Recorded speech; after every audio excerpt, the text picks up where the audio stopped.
La foi qui me fait vivre. Un temple construit par le sacrifice, le 6 juillet. Le sanctuaire à l'époque de l'Ancien Testament. Parle aux enfants d'Israël et dis-leur de m'apporter une offrande. Vous prendrez mon offrande de tout homme qui la donnera de bon cœur. Exode 25, verset 12. Dieu lui-même donna à Moïse le plan de cette construction, le sanctuaire, avec des instructions particulières quant à sa taille et à sa forme, aux matériaux à employer et à chaque article de mobilier qu'il devait contenir. Les lieux saints faits de main d'homme devaient être des figures de la vérité. Hébreux 9, verset 24. Des modèles des choses qui sont dans les cieux. Hébreux 9, verset 23. Une représentation miniature du temple céleste où le Christ, notre grand prêtre, après avoir offert sa vie en sacrifice, devait exercer son ministère au nom du pécheur. Pour la construction du sanctuaire, de grands et coûteux préparatifs étaient nécessaires.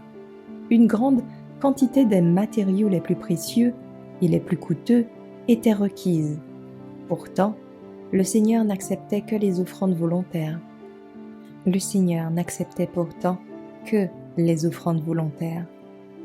Vous prendrez mon offrande de tout homme qui la donnera de bon cœur. Tel était le commandement divin répété par Moïse à la congrégation.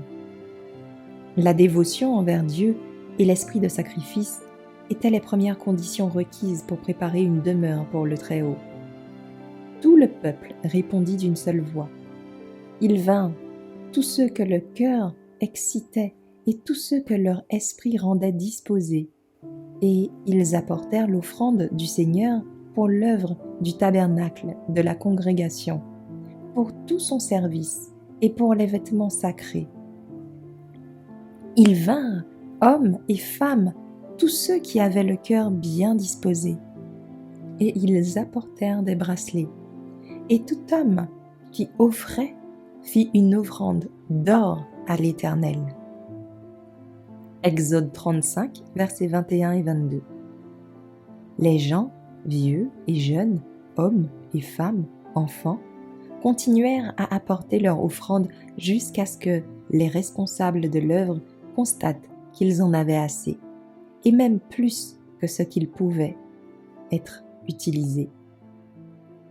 Tous ceux qui aimaient le culte de Dieu et apprécient la bénédiction de sa présence sacrée manifesteront le même esprit de sacrifice en préparant une maison où il pourra se réunir avec eux. Si jamais il y a eu un moment où il faut faire des sacrifices, c'est maintenant.